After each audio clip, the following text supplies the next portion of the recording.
بسم اللہ الرحمن الرحیم۔ السلام علیکم ورحمۃ اللہ وبرکاتہ۔ امید ہے ناظرین آپ سب خیریت سے ہوں گے اور صحت اور ایمان کی بہترین حالت میں ہوں گے۔ ناظرین، انسان کو بنیادی طور پر جس وجہ سے فوقیت اور برتری ملی وہ علم ہے۔ علم ہی انسان کی پہچان ہے، اور علم ہی باقی تمام مخلوقات سے انسان کو جدا کر کے افضل بناتا ہے۔ انسان جب دنیا میں آیا تو یہ جاہل آیا، بقول قرآن واللہ اخرجکم من بطون امہاتکم لا تعلمون شیئا، کہ جب اللہ فرماتے ہیں ہم نے انسان کو دنیا میں بھیجا تو یہ بالکل کچھ نہیں جانتا تھا۔ اس کے برعکس باقی تمام کی تمام مخلوقات اتنا علم لے کر دنیا میں آتی ہیں جتنا کہ ان کو زندگی گزارنے کے لیے چاہیے ہوتا ہے، لیکن انسان کو ایک طرف تو اللہ نے اشرف المخلوقات بنایا، اتنے بڑے بڑے اعزازات سے نوازا۔ اللہ فرماتے ہیں وَلَقَدْ كَرَّمْنَا بَنِي آدم، کہ ہم نے بنی آدم کو فوقیت دی، برتری دی، لیکن اس دنیا میں جب وہ آیا تو جاہل آیا۔ بات سمجھ میں آتی ہے کہ دنیا میں آنے کے بعد ہی وہ سارا کچھ سیکھے گا، اور اس فضیلت اور برتری کا اصل حقدار وہ تبھی بنے گا جب وہ اس علم کو پہنچ جائے گا اور اس علم کو سیکھ لے گا جس کی وجہ سے اللہ رب العزت نے اسے باقی مخلوقات پر افضل قرار دیا۔ اب باقی مخلوقات اتنا علم لے کر آئیں جتنا ان کو چاہیے تھا، انسان جاہل آیا، لیکن اس کے برعکس جب یہ دنیا میں آ کر علم سیکھتا ہے تو علم سیکھ کر بھی اس کے خلاف کرنے کا اختیار اللہ نے اسے دے دیا۔ باقی جتنی مخلوقات ہیں ان کو جو اللہ نے علم دیا وہ اپنے علم کے خلاف نہیں کر سکتے، نہ ہی ان کے اختیار میں یہ چیز ہے۔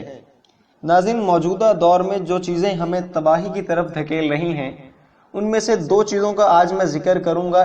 ان میں سے ایک یہ بھی ہے کہ علم تو ہے لیکن عمل موجود نہیں، اور دوسری خطرناک چیز یہ ہے کہ عمل موجود ہے لیکن اس کے پیچھے علم نہیں ہے۔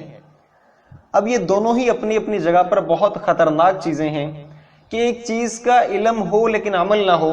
اس کے بارے میں قیامت کے دن یہ سوال ہوگا۔ حدیث پاک کا مفہوم ہے کہ تب تک آدمی کے قدم نہیں اپنی جگہ سے اکھڑ پائیں گے جب تک وہ چار چیزوں کا جواب نہ دے دے۔ ان میں سے ایک چیز یہ بھی ہے کہ تمہارے پاس جو علم تھا اس پر تم نے کتنا عمل کیا۔ حضرت ابو ہریرہ رضی اللہ تعالی عنہ فرماتے ہیں کہ مجھے سب سے زیادہ ڈر اس بات سے لگتا ہے کہ قیامت کے دن مجھے کھڑا کر کے یہ بات نہ کہیں پوچھی جائے کہ تمہارے پاس جتنا علم تھا تم نے اس پر کتنا عمل کیا۔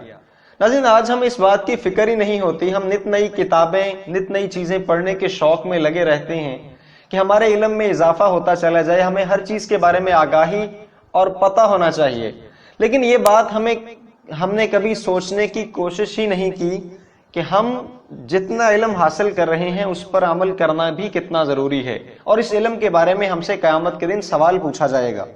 اور دوسری خطرناک چیز یہاں پہ یہ ہے کہ ہم میں سے بہت سارے لوگوں کو عمل کرنے کی بہت عادت ہوتی ہے اور عمل کرنے کا بہت شوق ہوتا ہے، لیکن اس عمل کے پیچھے علم کا صحیح ہونا بہت ضروری ہے، اور علم صحیح ہوگا ہی تو عمل قابل قبول ہوگا۔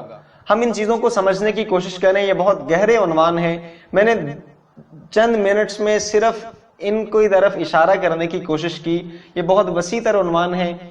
میرا مقصد یہ تھا کہ ہمیں ان چیزوں کی طرف راغب ہونا چاہیے کہ پہلی چیز کہ جو علم ہم حاصل کریں اس پر عمل کی پوری کوشش کریں، اور اللہ سے دعا مانگیں کہ اللہ قیامت کے دن ہمارے پاس کوئی ایسا علم نہ ہمیں دنیا میں دینا جو ہمارے محاسبے کا سبب بنے، یا اللہ ہمیں ایسا علم عطا فرما کہ جس پر ہم عمل کر سکیں، اور دوسری چیز کہ یا اللہ ہم ایسی چیز پر عمل کریں جس کے بارے میں تو نے ہمیں علم عطا کر دیا ہو۔